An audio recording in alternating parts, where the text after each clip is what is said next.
로마서 9장 30절에서 10장 4절까지 말씀을 봉독해 드립니다. 로마서 9장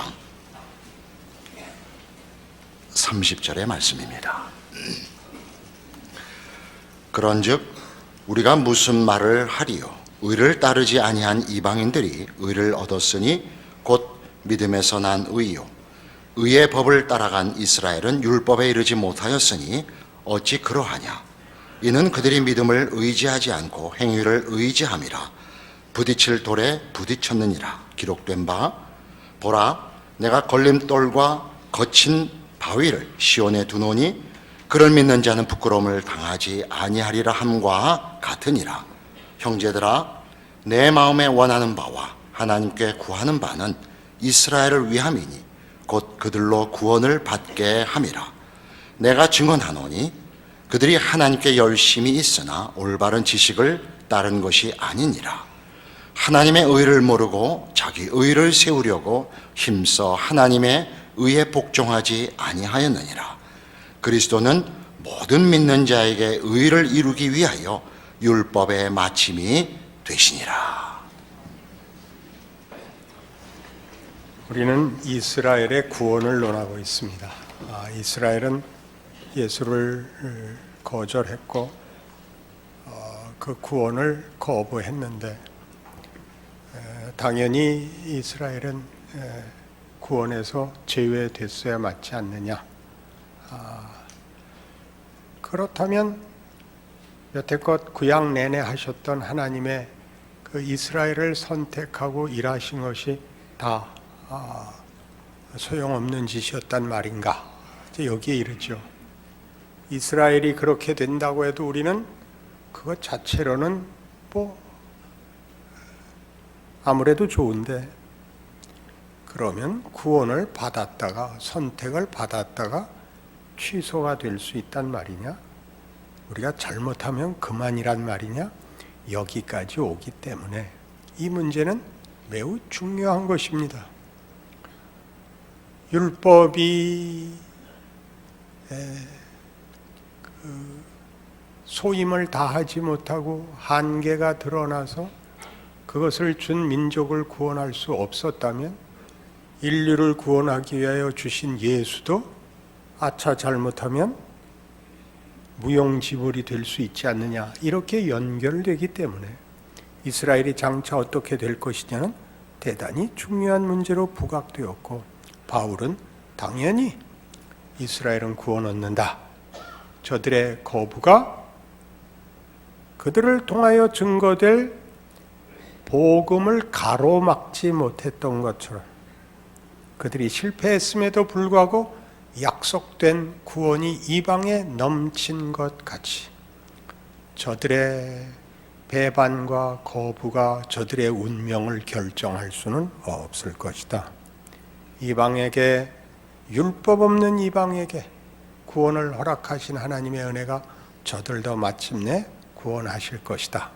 이것이 로마서 9장과 10장과 11장에 걸친 사도 바울의 복음의 크기에 대한 그의 믿음이요, 하나님의 일하심에 대한 이해입니다.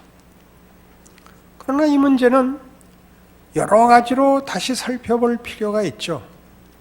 율법이 이스라엘로 예수를 믿는 일을 성공시키지 못했다면, 오히려 방해가 됐다면 율법은 왜 준 것인가?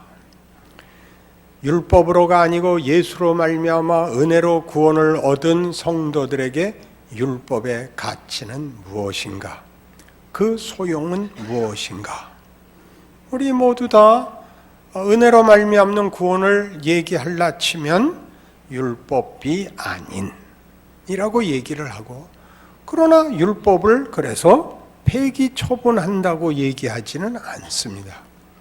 율법은 지켜야 되지만 그것이 은혜의 수단은 아니라고 하는 그 사이, 그 조화, 그 균형을 우리는 매우 조화시키기가 어렵지요. 본문에 있는 10장 4절을 보시면 그리스도는 모든 믿는 자에게 의를 이루기 위하여 율법의 마침이 되었다. 율법을 끝냈다. 그 목표를 이루었다는 뜻입니다. 이제는 더 이상 필요 없다가 아니라 율법의 진정한 목표를 완성했다. 그게 뭐냐? 그러니까 율법은 원래 의도와 의미가 뭐냐? 예수가 완성했다는 말로 이제 우리는 하나의 단서를 찾아 율법의 용도를, 목적을 이해할 수 있을 것 같습니다. 출애굽기 19장으로 갑니다.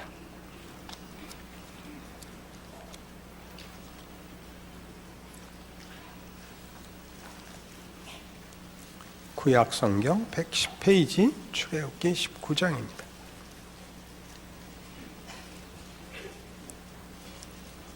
이스라엘 자손이 애굽 땅을 떠난 지 3개월이 되던 날 그들이 시내 광야에 이르니라. 그들이 르비딤을 떠나 시내 광야에 이르러 그 광야에 장막을 치되 이스라엘이 거기 산 앞에 장막을 치니라. 모세가 하나님 앞에 올라가니 여호와께서 산에서 그를 불러 말씀하시되 너는 이같이 야곱의 집에 말하고 이스라엘 자손들에게 말하라. 내가 애굽 사람에게 어떻게 행하였음과 내가 어떻게 독수리 날개로 너희를 업어 내게로 인도하였음을 너희가 보았느니라. 세계가 다 내게 속하였나니 너희가 내 말을 잘 듣고 내 언약을 지키면 너희는 모든 민족 중에서 내 소유가 되겠고 너희가 내게 대하여 제사장 나라가 되며 거룩한 백성이 되리라. 너는 이 말을 이스라엘 자손에게 전할지니라. 그리고 이제 율법을 받아 내려옵니다. 그러니 순서가 이렇게 되어 있죠. 율법을 주고 지키면 너희는 내게 대하여 제사장 나라가 된다가 아니고 구원이 먼저 오죠. 내가 애굽에게 행한 행위여 너희를 불러내어 이 자리에까지 온 것을 기억하라. 너희가 내 말을 듣고 지키면 이렇게 조건으로 갖다 붙이지 마시고 이렇게 불러낸 것은 너희를 다만 종되었던 애굽 땅에서 해방시키는 것이 끝이 아니라 너희를 그 노예의 자리, 세상 더러움에 짓눌려 있던 자리에서 꺼내 거룩한 존재, 거룩한 인물을 주려 함이니라. 그러니까 뒷부분에 나오는 너희가 내 말을 잘 듣고 내 언약을 지키면 너희는 모든 민족 중에서 내 소유가 되겠고 너희가 내게 대하여 제사장 나라가 되며 거룩한 백성이 되는 것은 명예인 것입니다. 영광인 것이죠. 허클베리 핀의 소원은 학교 가는 것. 학교 앞문으로 들어갔다 뒷문으로 나오는 걸 학교 가는 것이라고 그러는 사람은 없습니다. 공부하는 것입니다. 그를 학교에 보내려면 누군가 보호자가 있고 그가 가서 공부하고 돌아오면 밥 먹여주고 잠자리를 줄 그런 보호자가 있어야 가능한 것입니다. 새 옷 입히고 잠자리 주면 되는 게 아니라 공부를 시켜야 되듯이 하나님은 우리를 죄와 더러움에서 꺼내서 끝내는 것이 아니라 그냥 모든 지은 죄를 지워버리고 표백하고 뺑기치를 해서 끝내는 것이 아니라 하나님의 그림을 그리시겠다고 합니다. 이 부분이 만만치 않죠. 십계명을 보십시오. 율법의 의도가 무엇인가? 나 외에 다른 신을 두지 마라. 나를 피조물의 형상으로 조각하지 마라. 내 이름을 망령되이 일컫지 마라. 안식일을 거룩히 지키라. 하나님이 어떻다는 거예요? 하나님은 충분하시다는 거예요. 우리는 더 이상의 단어가 없어서 그래요. 하나님 홀로 주인이시다. 권력이 집중되어 있다는 뜻이 아니에요. 영광과 생명과 진리와 의와 가치와 승리와 모든 만족이 그분께 있습니다. 그분이 주실 수 있습니다. 그분이 여러 개 중에 하나를 담당하는 한 과목의 책임자가 아니고 우리라는 인간과 이 세상을 모두 다스리시기에 충분하시다. 그게 계명의 앞부분이죠. 두 번째 계명은 거짓말하지 마라, 도둑질하지 마라, 살인하지 마라, 내 이웃의 것 탐내지 마라. 무슨 뜻이라 그랬어요? 내 필요를 이웃에서 뺏어와야 되도록 놔두시는 하나님이 아니다. 너와 네 이웃에 쓸 것은 내가 채운다. 넉넉하게 살아라. 예수님이 하나로 모으셨죠. 어느 계명이 제일 큽니까? 첫째는 내 마음을 다하고 뜻을 다하고 성품을 다하여 주 너의 하나님을 사랑하라 하셨으니 이것이 크고 첫째 되는 계명이요. 둘째는 이와 같으니 네 이웃을 네 몸과 같이 사랑하라 하는 이 말씀에 모든 율법이 하나님의 뜻이 담겨 있다고요. 그게 계명입니다. 그러니까 율법은 지켜서 구원 얻는 조건도 아니고 하나님과의 관계를 존속시키는 방법도 아니고 하나님의 백성으로서의 자기 가치를 확인하는 방법도 아닙니다. 그것은 놀라운 부름입니다. 우리는 끊임없이 율법을 논할 때마다 그것이 나의 노력의 성과였고 지금도 그것을 내가 유지시키고 있고 그리고 하나님이 나를 부르신 이유는 봐라, 벌써 하나님은 이걸 알고 계셨던 거야. 난 쓸모있는 존재야. 난 너와 달라. 여기서 벗어나지 못하고 있는 것입니다. 율법은 우리를 하나님을 믿게 만들며 하나님과 화목하게 하며 하나님을 사랑케 하기 위하여 제시된 하나님이 누구신가, 우리를 무엇을 위하여 불렀는가에 대한 요약입니다. 아주 세밀한 자상한 설명입니다. 그러나 이스라엘은 그것을 끝까지 자기네들의 조건으로 만드는 데 썼습니다. 그래서 어떤 일이 생겼는가요? 하나님이 오시자 거절해버렸죠. 거기가 바로 율법이 의도한 것과 인간이 가진 죄가 그 율법을 어떻게 오용하고 악용했고 왜곡했는지가 드러나는 중요한 장면인 것입니다. 현실로 돌아올까요? 신약 시대는 예수를 믿은 사람들입니다. 금방 차별화하죠. 저들은 율법이 있었고 우리는 믿음이 있다. 저들은 율법을 고집하는 바람에 믿음을 가지지 못했다. 그렇게 간단할까요?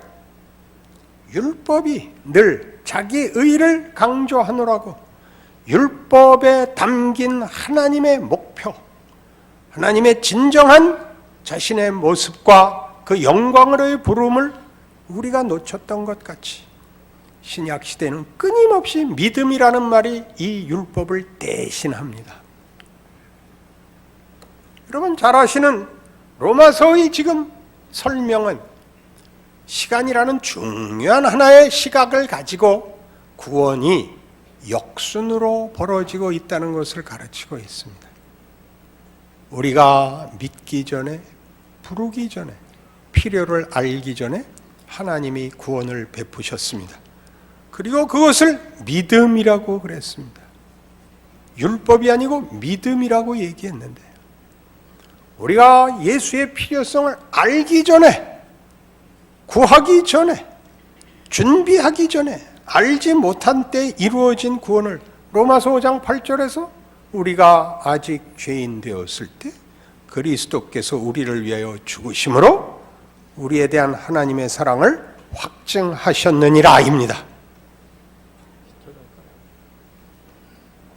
그때 죽었죠. 2000년 전에, 우리 태어나기 전에, 알고 말고를 떠나서 생겨나기 전에 뭐가 일어났다고요? 구원이 완료됐다고요.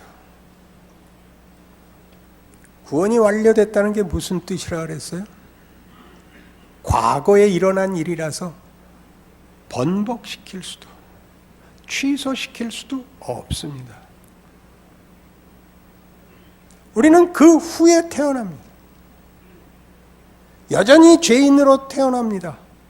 그리고 예수를 믿죠. 새삼스럽게 필요를 알지요. 각각에게 적용시키는 것이라고 했습니다. 결단하고 이해하고 방황하고 의심하고 거부하고 이 모든 과정을 겪고 항복하는, 내가 내 마음으로 항복하는 그런 과정을 주시죠. 시작이 나한테 있지 않았다는 것 확인하는 것이 믿음이라는 단어입니다.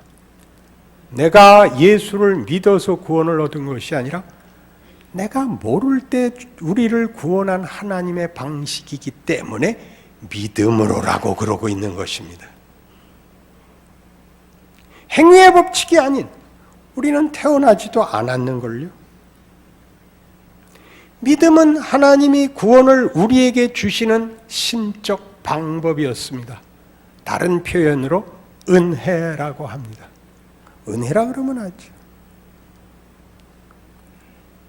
그렇게 얻어진 구원, 그걸 우리는 어떻게 써먹는가 보십시오. 넌 믿음이 없어부터 시작해서 믿지 않으면 안 돼. 전부 우리의 조건과 자격으로 돌아와 무기가 되죠. 안 그렇습니까? 이스라엘이 율법을 가지고 예수를 거절했던 것처럼 신약 시대의 교회들은 믿음이라는 걸 쳐들어서 예수를 거부합니다. 예수를 거부한다는 게 뭐죠? 예수는 모두를 기다리고 있습니다. 예수는 모든 것을 자기가 행한 대로 갚지 않고 계십니다.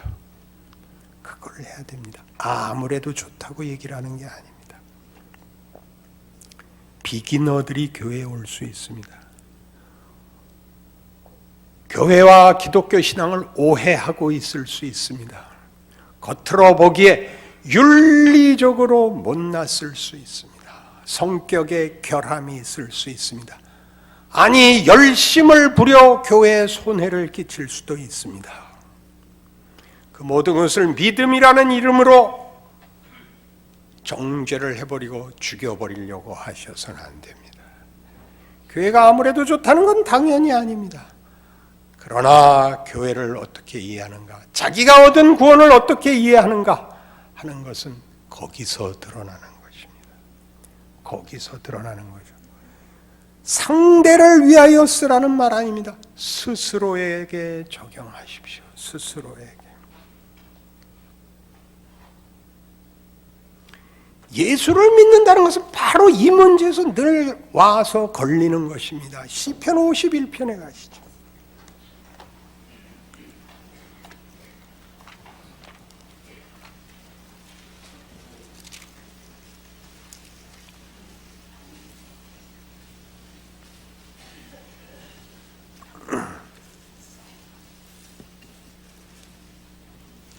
시편 51편 16절. 다윗의 회개이십니다. 주께서는 제사를 기뻐하지 아니하시나니 그렇지 아니하면 내가 드렸을 것이라. 주는 번제를 기뻐하지 아니하시나이다. 하나님께서 구하시는 제사는 상한 심령이라. 하나님이여 상하고 통회하는 마음을 주께서 멸시하지 아니하시리이다. 주의 은택으로 시온의 선을 행하시고 예루살렘 성을 쌓으소서. 그때 주께서 의로운 제사와 번제와 온전한 번제를 기뻐하시리니 그때 그들이 숫소를 주의 제단에 드리리이다. 51편은 늘 오해되는 시죠. 회개의 시라고 되어 있습니다. 잘못했습니다. 잘못했습니다. 잘못했습니다. 울고 울고 울고 겸허한 자세에 내려가 무릎 꿇어 용서를 구해서 용서받는 내용 아닙니다. 51편은 이렇게 얘기하는 겁니다. 하나님, 저는 죄밖에 지을 줄 아는 것이 없습니다. 하나님이 나를 돌려놓지 않으면, 고쳐놓지 않으면 방법이 없습니다. 하나님이 우리의 헌신을 받으시는 것이 아니라 우리가 하나님이 필요하다는 것을 아는 것을 기뻐하신다는 사실을 알았습니다. 그러니 하나님, 시온에 시온에 선을 행하소서. 하나님의 나라, 하나님의 백성에게 선을 행하소서. 예루살렘 성을 하나님이 쌓아주소서. 우리가 쌓는 것은 다 거짓된 것입니다. 그러니 우리는 얼마나 많이 회개가 모든 것을 낱낱이 진심을 가지고 눈물 바가지를 흘려서 스스로를 만족시키고 회개했다 그러느냐 이거죠. 뭔지 모르는 거죠. 이런 식의 자기 확인은 꼭 그 확인을 그래서 그러지 않는 사람에게 손가락질을 할 수밖에 없다고요. 이런 식으로 얘기하면 안 돼요. 정의를 위하여, 평화를 위하여는 하면 안 돼요.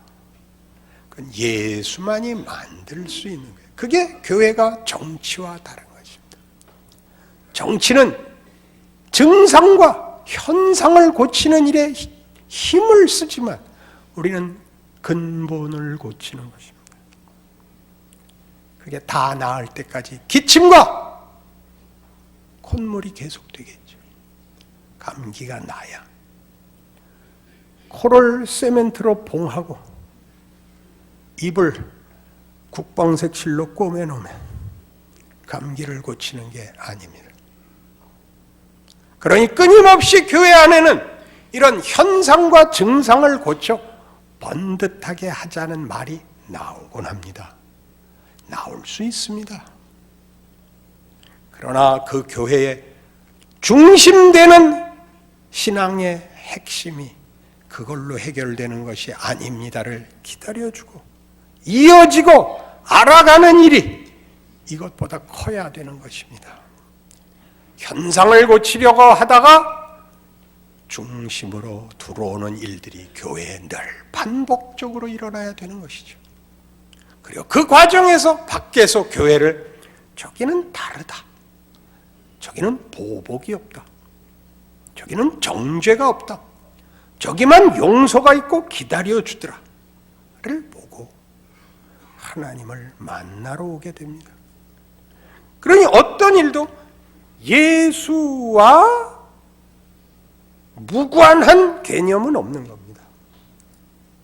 이스라엘 백성이 예수를 십자가에 건 죄목이 참남죄입니다. 사람이 스스로를 신이라고 했다라는 것이죠. 자기네가 믿는 하나님을 모독했다는 것입니다.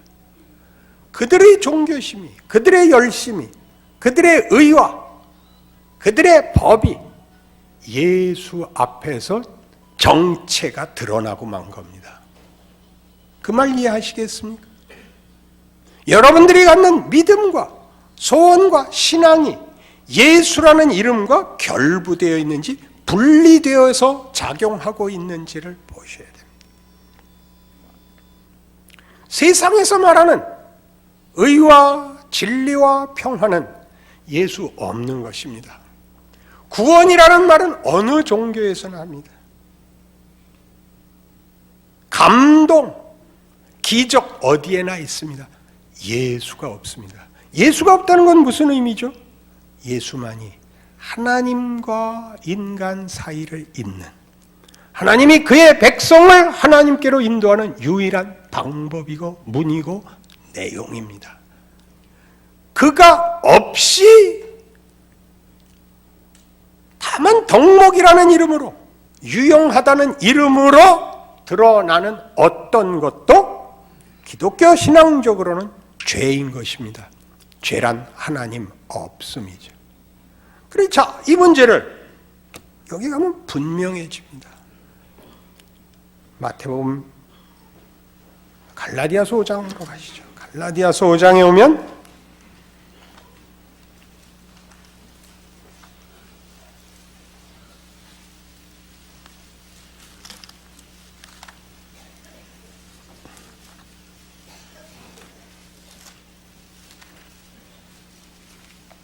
잘 아시는 이 구절 읽읍시다. 갈라디아서 5장 22절. 오직 성령의 열매는 사랑과 희락과 화평과 오래 참음과 자비와 양선과 충성과 온유와 절제니 이 같은 것을 금지할 법이 없느니라. 이걸 맺자 그러는 것이 얼마나 틀린 것인가를 알아야 돼요. 성령의 열매를 맺자가 아니고 성령의 열매라니까. 내가 얼마나 신앙이 좋은지 이런 열매가 보상됐다가 아니라 성령만이 맺는 열매가 나에게 매일 열리는 거예요. 요한복음 15장 기억하시죠? 나는 참 포도나무여 너희는 가지니 너희가 내 안에 내가 너희 안에 거하면 열매가 열리는 겁니다. 그 열매는 가지에 달리지만 포도나무의 열매입니다. 가지가 줄기와 분리되거나 구별되거나 경쟁하거나 가지가 열매를 가져 줄기에 대하여 자신의 가치를 증거하는 것이 아니라 너무나 당연한 그 나무의 열매가 가지에 달리듯이 성령의 열매인 것입니다. 그러나 우리는 성령의 열매를 맺지 않습니다. 신앙의 열매를 맺습니다. 여기가 무서운 데입니다. 기도했더니 그 중요한 간증입니다. 하나님이 들어주셨다는 거죠. 하나님이.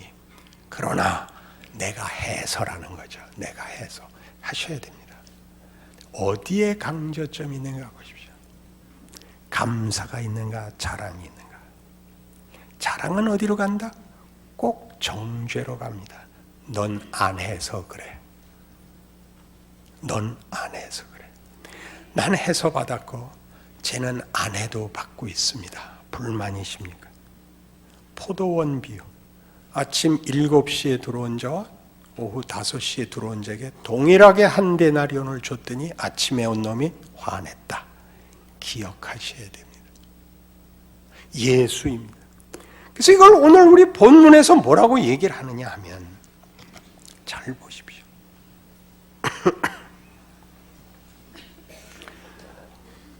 9장 32절에 어찌 그러하냐 이는 그들이 믿음을 의지하지 않고 행위를 의지함이라 부딪힐 돌에 부딪혔느니라. 기록된 바 보라 내가 걸림돌과 거치는 바위를 시온에 두느니 그를 믿는 자는 부끄러움을 당하지 아니하리라.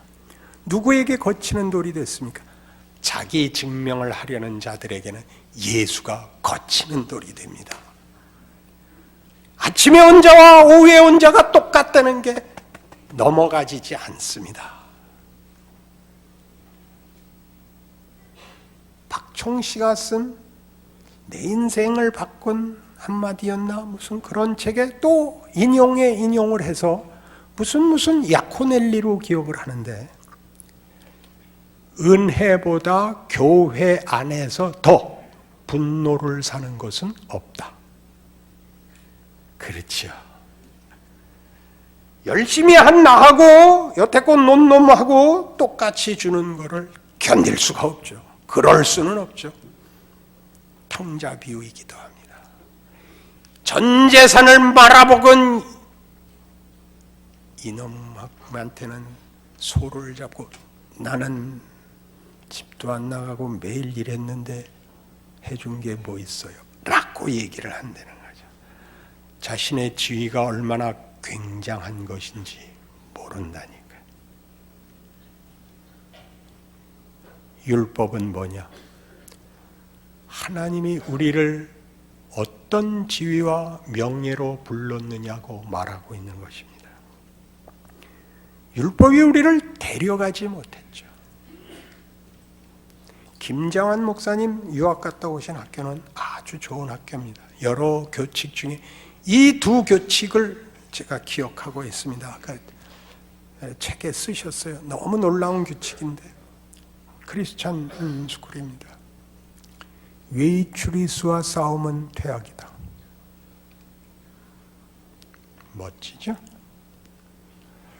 같은 학교 학생이 데이트 신청을 하는 걸 거절하면 퇴학이다. 퇴학까지는 제가 과장입니다.